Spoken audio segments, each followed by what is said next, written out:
So the first question, starting with the first question, we have you're supposed to draw the shape of the molecule of each of the oxides, SO3 and Cl2O7. Now, SO3 has three double bonds because oxygen likes to form double bonds. So it has three double bonds.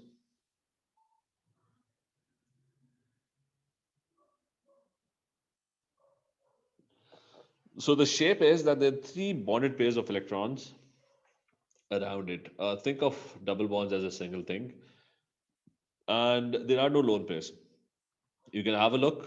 Sulfur has six electrons, so two are being shared at the top, two over here, two on this side. So there are no lone pairs. So three bonded pairs of electrons. So that means that the shape is going to be trigonal planar, and it's going to be fan shaped, and the angle Correct, is but good. Yes. मतलब sulfur is मतलब having 12 electrons. मतलब the total number of electrons is 12. Think about that. We've already in chemical bonding. Just one second, let me do the rough work here. So in chemical bonding, you must have studied that there's a thing called octet expansion. What that means is that anything in period two can have or accommodate a maximum of eight electrons. Okay, bro? Maximum eight electrons in if it's in period two. Because in period two, you only have electrons up to the second shell. So, for example, if there's carbon, carbon has 2s2 and 2p2. So the maximum electrons that you can add into the second shell is you can have a maximum of eight electrons. So carbon can gain four electrons at best. But if an element is in period three, then what happens is that the element has a lot more orbitals. It can have a maximum of 18 electrons. So you can have a maximum of 18 electrons. So 12 is now it can have a maximum of 18 electrons. An example would be uh, chlorine. Chlorine has multiple oxidation states. One of the common one is -1, which means that there is 3s2. I'm going to write down all the orbitals 3px, 3py, and there is 3pz. So 2 and 1. So chlorine needs just one electron in one of the orbitals, right? But in the third shell, there's a complete d orbital. There's a 3d subshell present as well. So there is 5d orbitals present as well. That they're completely empty, and so on. So what chlorine could do is that chlorine can further distribute its electrons. So for example, over here, it sends one of the electron forward. Now it has three orbitals that can be used for bonding, that can be pulled by different atoms and they can share electrons. Or what it could do is that it could send this 3px electron further in those empty orbitals.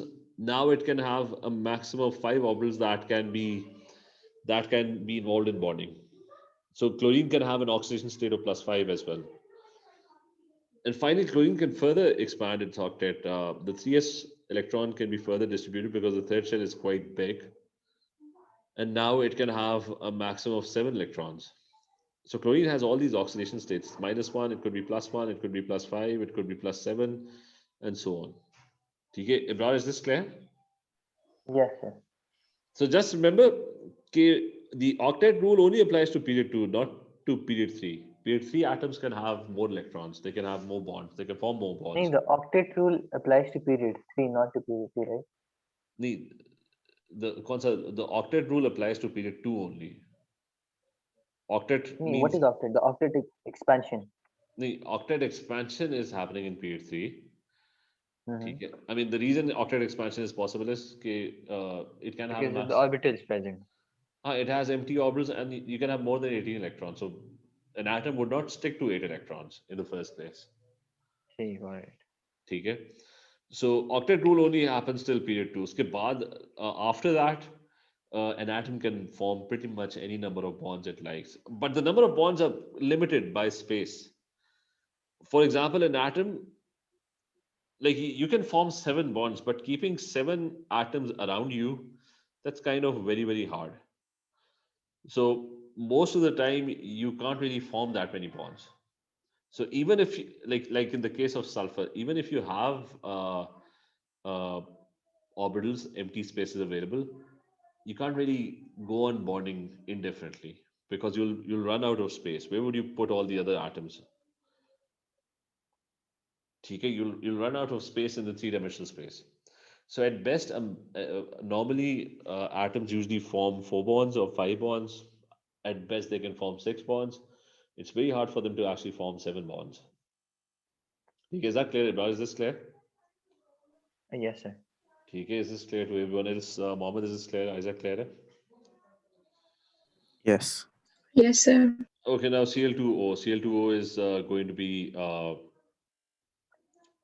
now the oxygen would be in the middle because Cl is going to oxygen forms 2 bonds. Oxygen cannot expand its octet; it's always going to form 2 bonds, unless the others are dative bonds, because it has lone pairs.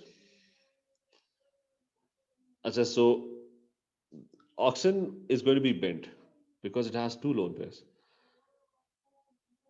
The shape of oxygen is derived from the tetrahedral shape because in total you have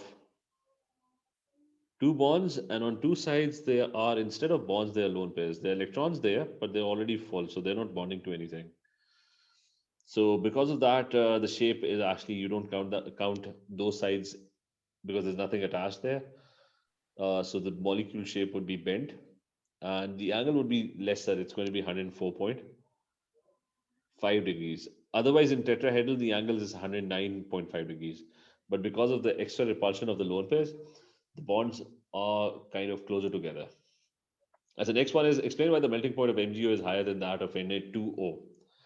Uh, it's a 2 mark question. There would be 2 reasons. One of the reasons is that obviously Mg is +2, right? So that's greater positive charge.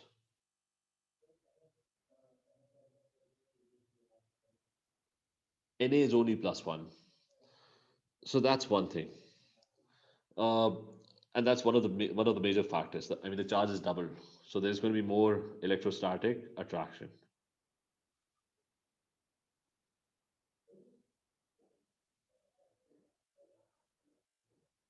The second point is going to be that Mg is a smaller ion as well. So smaller ions, they are usually closer together, which will result in greater charge density. So 2 factors. So how do you figure out it's smaller? Na+1 and Mg+2 have exactly the same electronic configuration. They both have 10 electrons.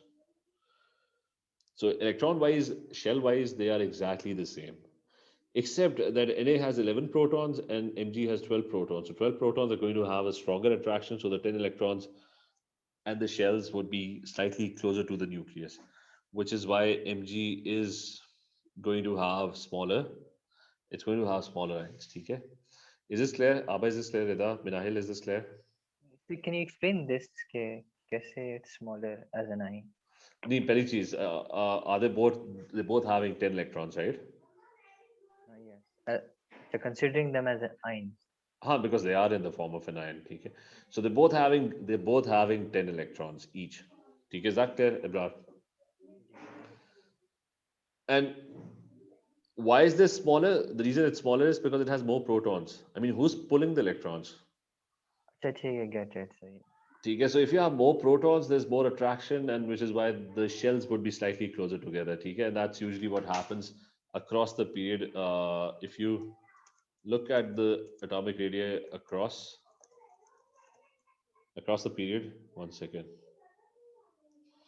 So if you have a look at the atomic radii across the period, they have exactly the same shells, except when you move to the right, you have more protons.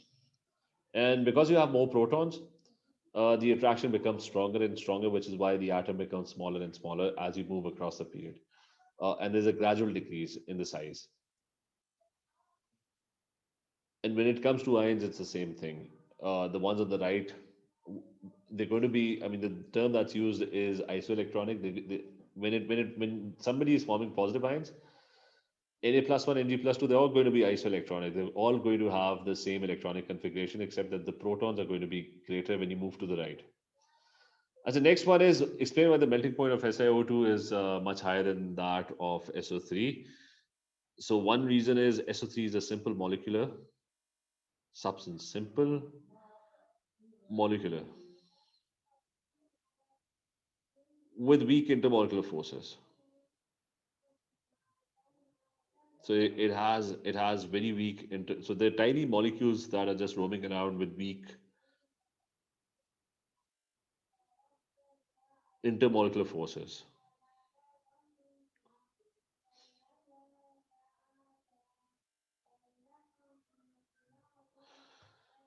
Okay, and tell me what type of intermolecular forces would this have? Is this a polar molecule? Will it have permanent dipoles, van der Waals forces, or Yes, hydrogen? permanent dipole. Why would it have permanent Because dipoles? of Because oxygen. oxygen is very नहीं, अच्छा yes, हाँ. oxygen is very electronegative, right? Hmm.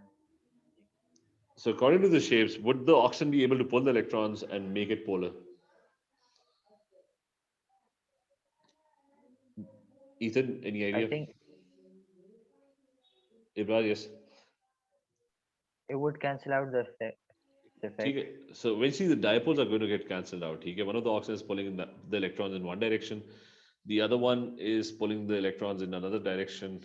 So they would all cancel each other out, which is why that would make the molecule non-polar.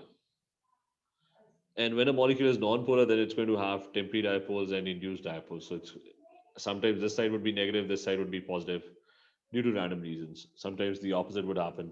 So there would be instantaneous dipoles and induced dipoles in the molecule, and van der Waals forces would exist, which are very weak intermolecular forces. So you can name the force over here as well. So what about SiO2? SiO2 is a giant covalent structure.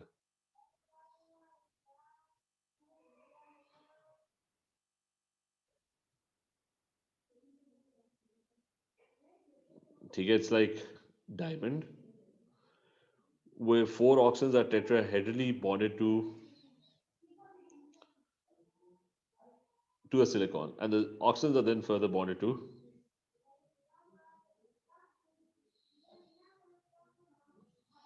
and so on. That continues. So you have lots of strong covalent bonds. You have to write that, and a large amount of energy would be needed to break them, which is why they have high melting Sir, but points. covalent bonds तो हमारे पास SO3 में भी I guess we do have covalent bonds in SO3 as well.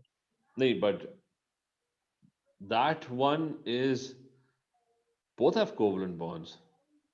Hmm. The fact is that between the molecules there is no bond.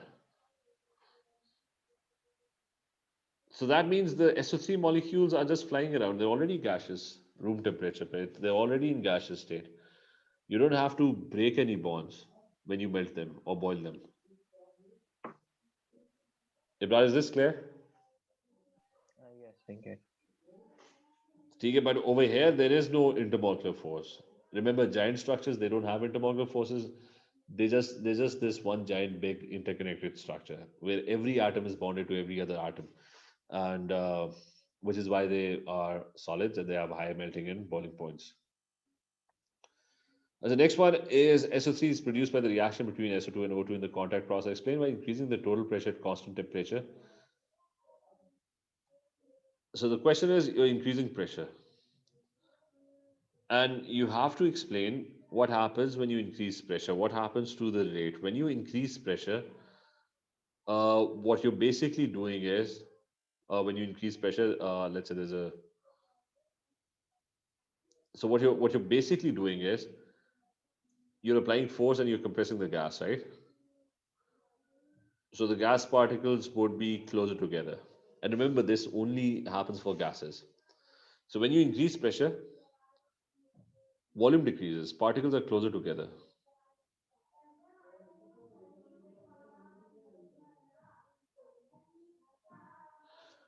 And if the particles are closer together, only the frequency of collisions would increase, not the effectiveness.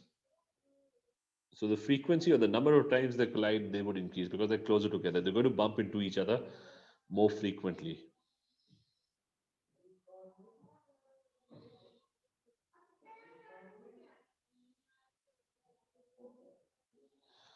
So the frequency of collision increases, and because of that, you have a uh, faster rate.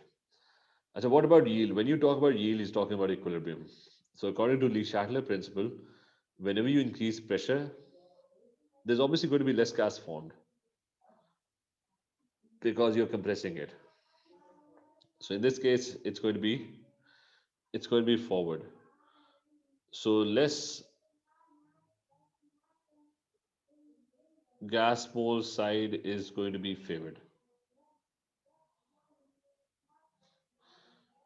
And you're going to have a faster reaction. Not a faster reaction, equilibrium would shift to the right.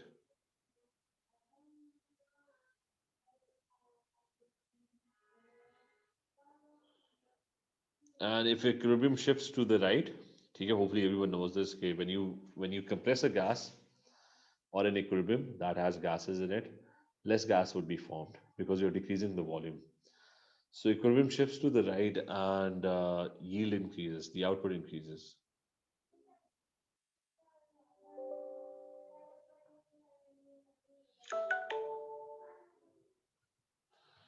TK, is this clear?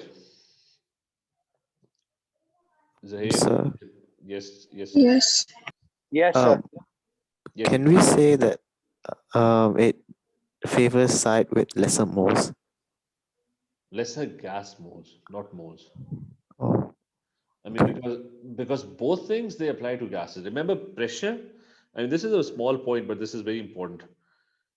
If the equilibrium had the same equation, the exact same equation, but all of them were liquids, and you're increasing pressure, right? Nothing would happen.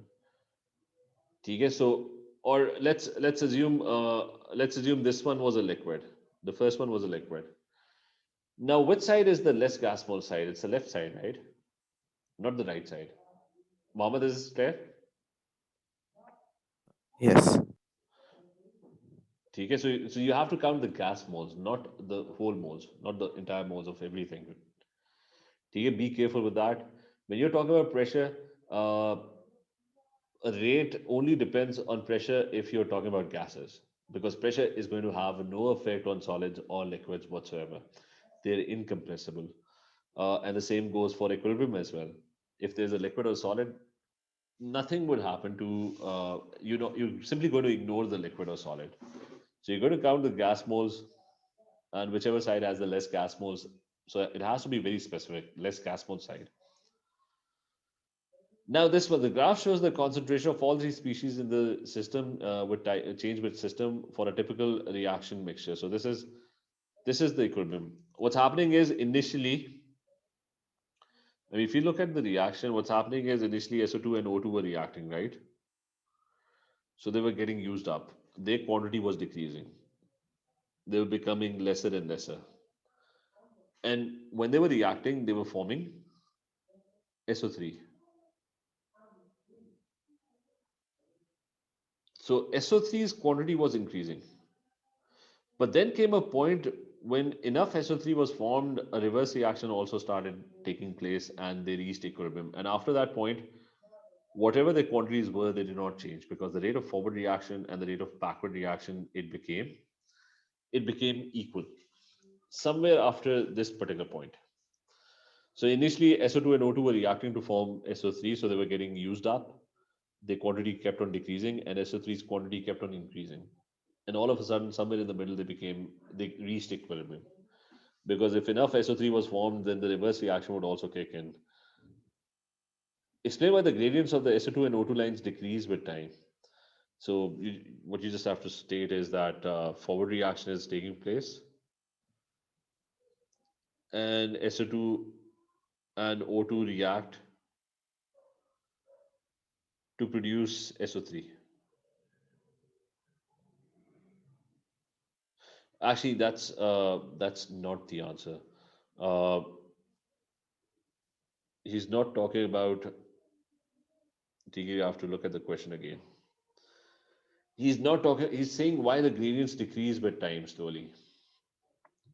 Initially, the decrease was very fast, and then the decrease slows down. So initially, you have more SO2. So initially, the graph was much steeper for both of them, right? So initially, you have more SO2 and O2, and hence you have a faster reaction.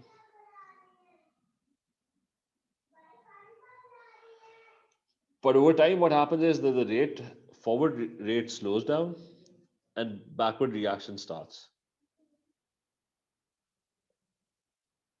So forward rate slows down as particles get used up.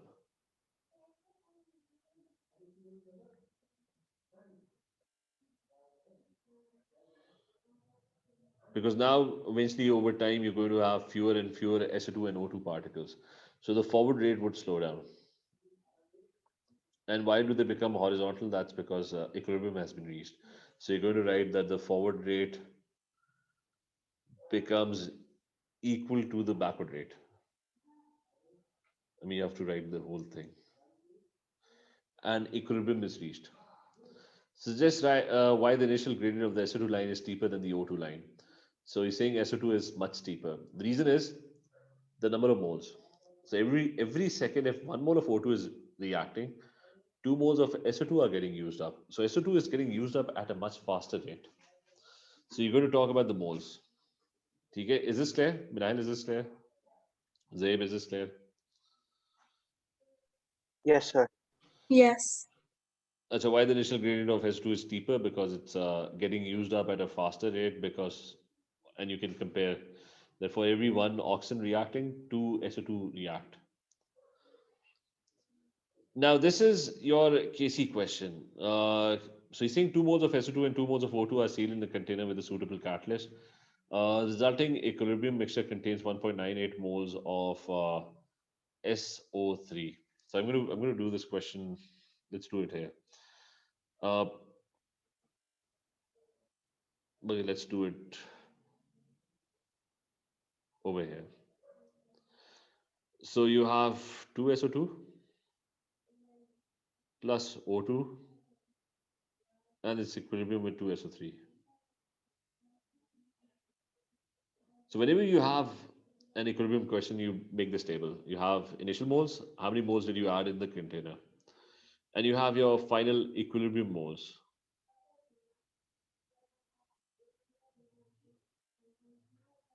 And the middle part is the place where you're going to calculate the amount that is getting reacted or produced.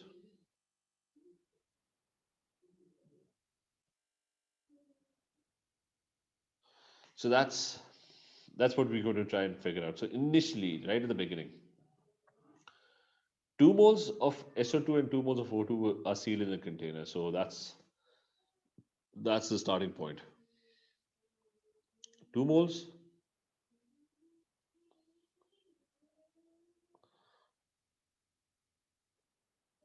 and 2 moles. And this is 0 moles, obviously.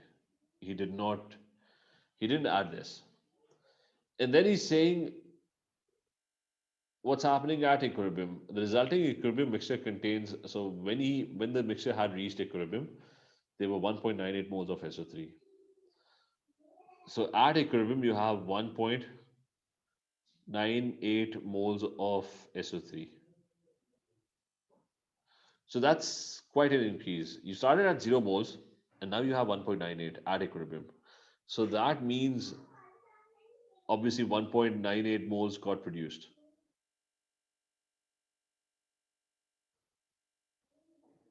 They got produced. So if 1.98 got produced, now to produce 1.98, 2:2. So 1.98 got produced, that means 1.98 over here got reacted. They must have reacted. And according to what ratio? 2 reacts with 1. So 1.98, if they are reacting, they would react with half of that. That would be 0.99. So this middle part again.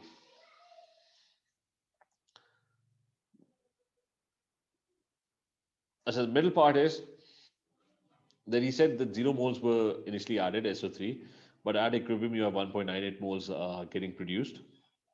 So that means 1.98 moles in total got produced in the reaction. So you can trace it back to produce 1.98 to its 2 ratio 2. So 1.98 of SO2 must have reacted, and 0.99 of O2 according to the ratio must have reacted. So if you added 2 moles and 1.98 got reacted, that means you're left at equilibrium with 0.02 moles.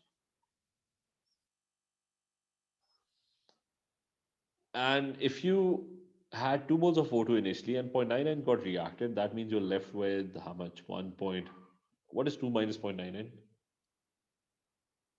1.01? Yes. Okay, that's 1.01 moles. So if you found your moles, you found your equilibrium moles. These three have been found. Is this clear to everyone? Yes, sir. Remember? Yes. Yes. Yes, any question?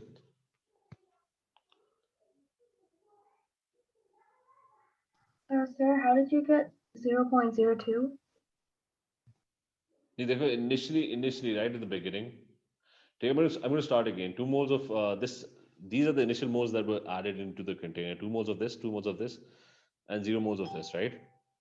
And then he's saying that 1.98 moles of SO3 are present at equilibrium. So where did you get these 1.98 moles? That 1.98 moles got produced. Okay? They must have been produced because you initially added 0. And now all of a sudden at equilibrium after several days, you have 1.98 moles. So 1.98 moles got produced. So if 1.98 moles got produced, then these two must have reacted to produce this. So according to the ratio 1.98 are going to be produced by 1.98 moles of SO2. So 1.98 moles are reacting in the reaction, which means that they are getting converted into this thing SO3. So initially you added 2 moles. Now 1.98 is gone. That means you're left with 0.02 moles. Did you get this? Yes. And the same over here, that to produce 1.98, according to the ratio, 0.99 must have reacted. Okay, so this is the reacted part. I mean, they must have reacted to produce 1.98. So out of the 2 moles that you initially added, 0.99 are gone. So you're left with 1.01 moles. As you found the equilibrium moles, okay, that's probably what they are looking for. This is all that part. Use your answer to deduce the value of Kc. Now you have to find the value of Kc. Now, one very important thing about Kc is that Kc does not deal in moles. It deals in concentration, not moles. So when you're talking about Kc, you have to do one thing. You have to find concentration. So concentration would be the moles divided by the volume, which is 40 dm cube.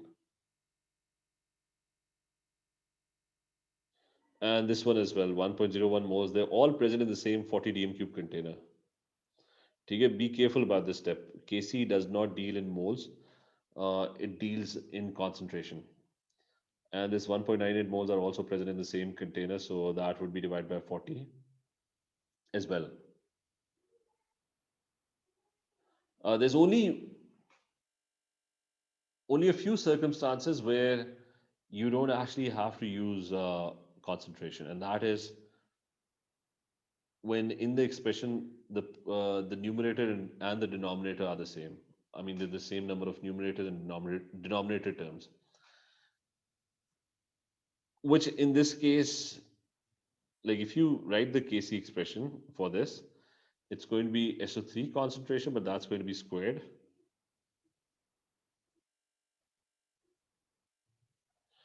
And you're going to divide that by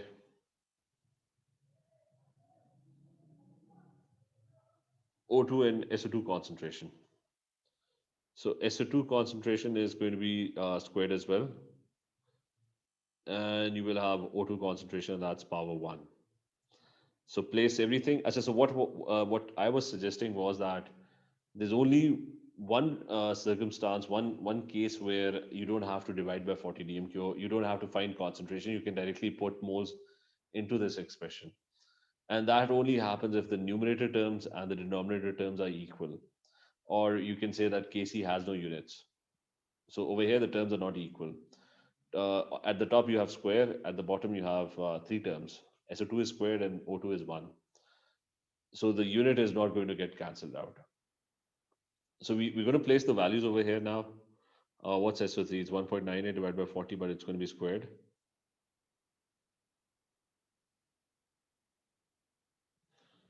And the bottom would be SO2, that's 0.02 divided by 40. And that's going to be squared as well. And then there's O2, which has power 1. Now be very careful with your calculations. You have to try and solve this separately because calculators can get very confused with this type of calculation. So be very careful. Try and tell me what the answer is. A lot of people would be getting very different answers for the same expression. Sir, do we round off the concentration to two significant figures or two decimal places? No, you have to round everything to 3 significant figures, and only after checking for this. Okay, what's the significant figures used in the question? Three significant. Okay, so sorry. So you're using 3 significant figures. So your answer cannot be more accurate than the values that you're using to calculate the answer. So it has to be accurate up to 3 significant figures. इसका मुझे find the value for this.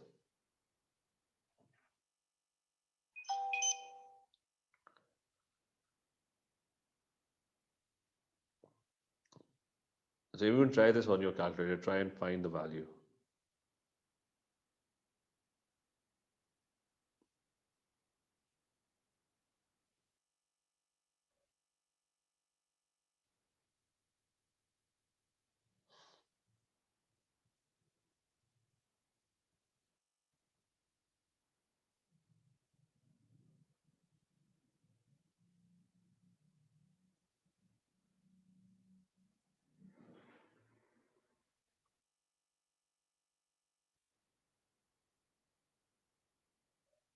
Is anyone done?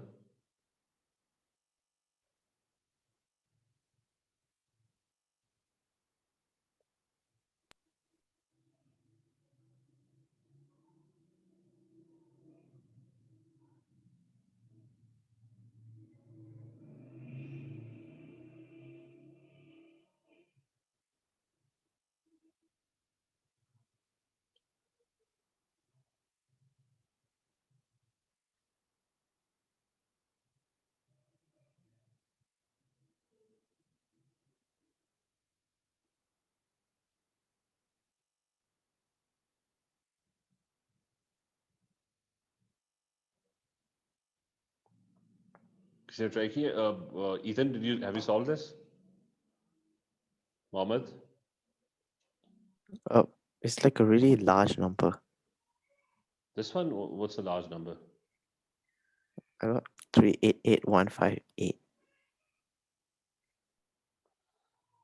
So let me just quickly check whether we're supposed to get, just 1 second.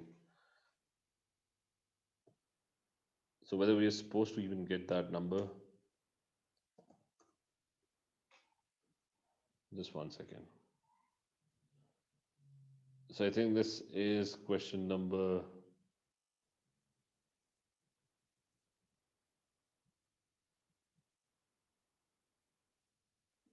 So it's 10 power 5. Round it off to 3 significant figures. It's 3.88 times 10 power 5. So it's a large number. Ethan, you're getting the same value, right? Yep.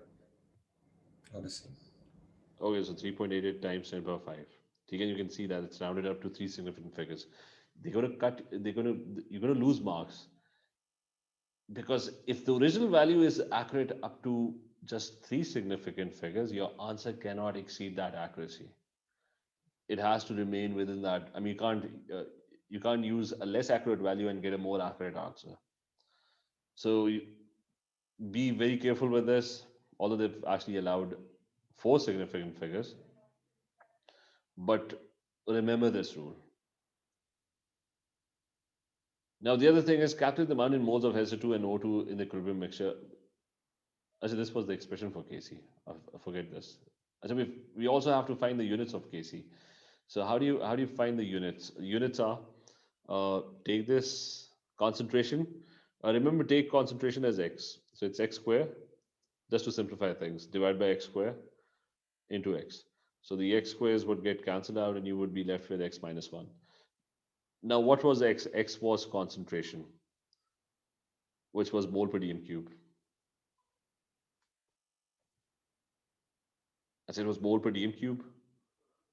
So it's x to the power minus 1. So that's going to be,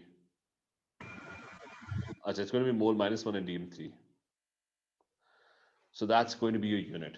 Okay, just to simplify, try and avoid, don't put mole per dm cube over here initially, because then the number of terms would increase and it would become very hard to actually simplify things. Just take mole per dm cube as x. So it's going to be x square divided by x square into x. That makes the cutting out part really simple. And once you've reached that part, just place what x was. X was mole per dm cube. Now, Heba, is this clear? Abba, is this clear? Yes. Ajay, so I'm just explaining the meaning of the term structural isomers, same molecular formula, different structures. Explain the meaning of the term stereoisomers, again, it's the same molecular formula, but different structures due to different orientation or three-dimensional arrangement of the molecule.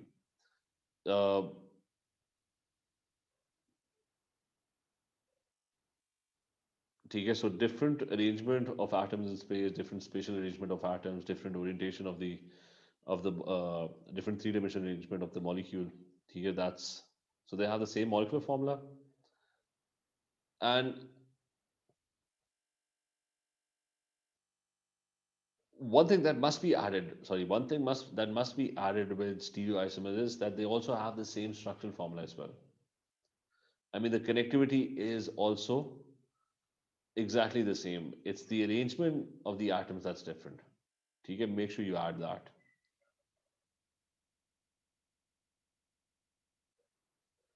Now, give 2 reasons why pent 1-ene does not show stereoisomerism.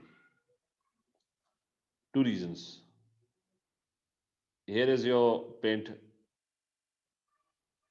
2-ene, has 2 H's over here, and there is an H, and there are 2 CH2s, so that's CH2 and CH2. And then there is a CH3 at the end. As I remember, sometimes the middle part of the chain can be written, like if you have a bunch of CH2s coming in, you can just put a bracket and just write how many times the CH2 is appearing. As anyways, why doesn't it show stereoisomerism?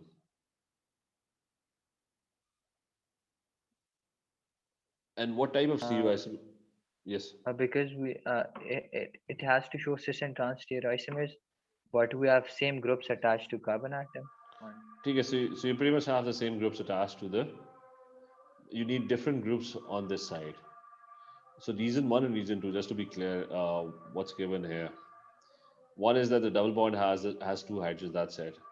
Yes, I was wondering about the second one. So there are 2 types of stereoisomers. The other one is the optical isomer. So there is no chiral carbon atom with 4 different groups as well. Okay, bro. We were just focusing on the cis and trans part. So there was no chiral carbon atom in the molecule as well.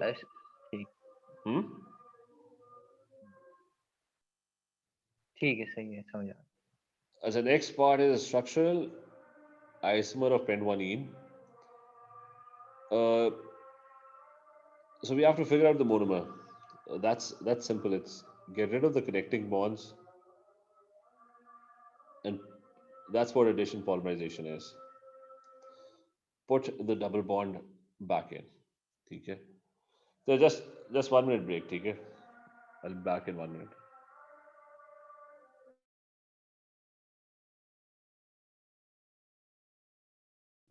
So let's continue with this one. Okay.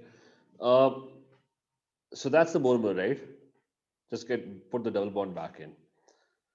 Now you're being asked to name this molecule. You have to name this molecule. So how do you name molecules? Figure out the longest chain. The longest chain is this one. So the longest chain has 4 carbon atoms. 4 carbon atoms, and remember the chain could be bent. It doesn't has. It just has to be continuous. It doesn't have to be. I mean, the 4 carbon atoms don't need to be lined up in a straight line. So you have 4 carbon atoms, and they are arranged successively, and that's bute, and it's an alkene, obviously. So and it's you're going to come from this side. The double bond is at position number 1. And then you have a branch of CH3 that's attached on carbon number 2. I mean, this is carbon number 1, this is carbon number 2, 3, and 4. So it's 2-methyl, and it's but1ene. Okay, that's pretty much it. So you're saying a different structural isomer of pent1ene shows geometrical isomerism. Draw the structure of one of the 2 geometrical isomers with the formula C5H10. Give the full name of this isomer. So we just have to see which one forms a geometric isomer. So both sides must be different. We have 5 carbon atoms. So I can have a H over here. Let's say I have an H over here, and on this side there's a carbon chain, a methyl group. I'm left with 2 carbon atoms, so I can have CH2 and CH3 on this side. So what is the name of this molecule? That's 1, 2, 3, 4, 5 carbon atoms in a straight line. So that's pent, and there's a double bond, so that's ene, and the double bond is at position number 2. You're going to count from the side that gives the smaller number. So it's pent 2ene. Okay, is this clear to everyone?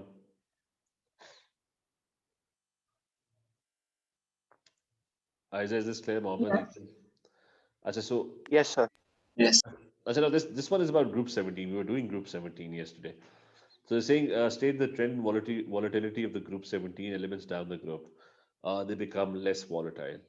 They become solids. Iodine is a solid.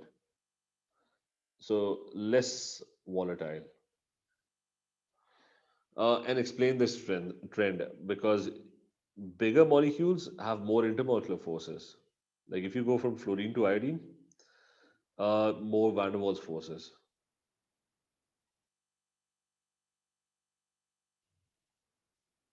Because they are bigger molecules.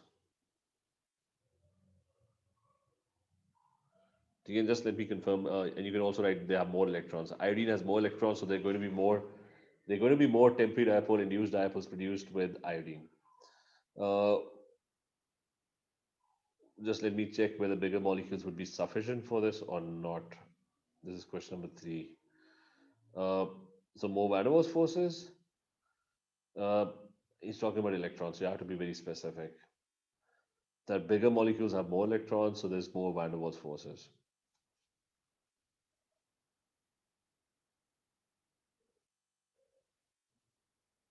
Okay, so write electrons next time as well, just to be on the safe side. Now, iodine can be displaced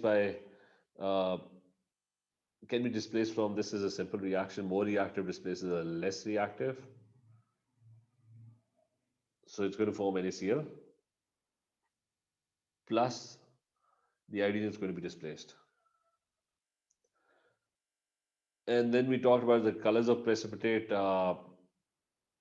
With silver nitrate, iodine forms a yellow precipitate. Cl forms a white precipitate. The name of precipitate is AgCl, silver chloride, and this one is silver iodide. And the effects of adding excess of aqueous ammonia, the iodide precipitate is insoluble.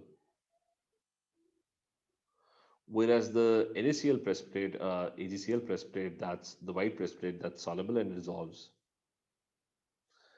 And you're being asked to write an ionic equation for the showing the reaction. So it's basically you're adding silver ions to I-1 and they get together because they're insoluble and they form an AgI solid. So that's the precipitate that's getting formed.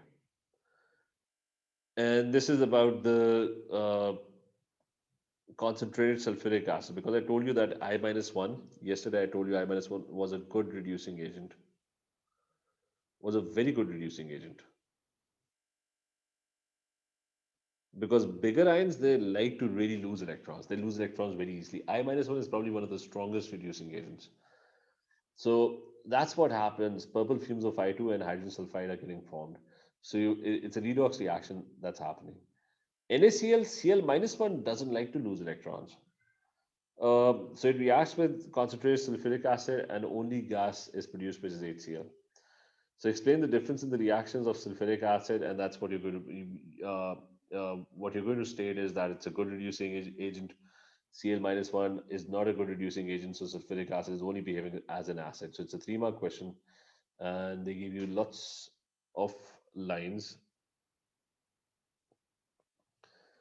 So this was the reaction for NaCl with H2SO4, and 1 mark was for I-1 being more powerful reducing agent than Cl-1, and the other part was that with NaCl, sulfuric acid is behaving as an acid, acts as an acid, whereas with I-1 it behaves as an oxidizing agent. Okay, we discussed all of this yesterday in a lot of detail.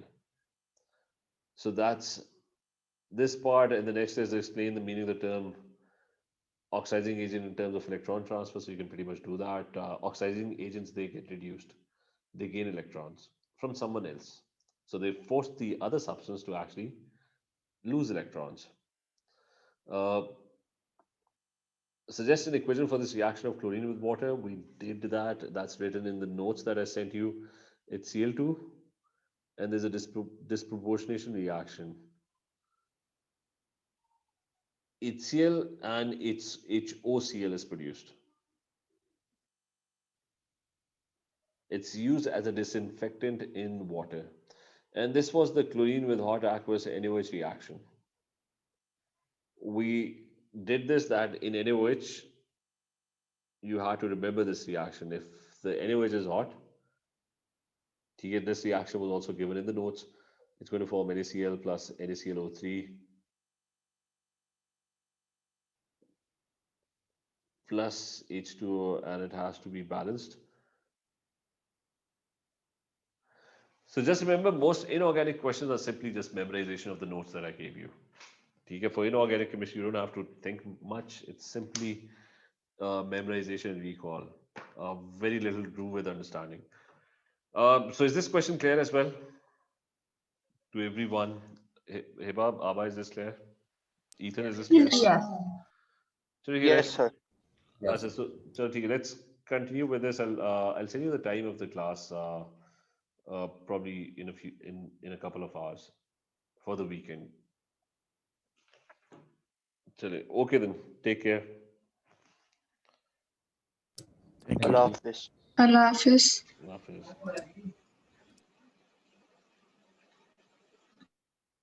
Allah Hafiz, sir. Hafiz.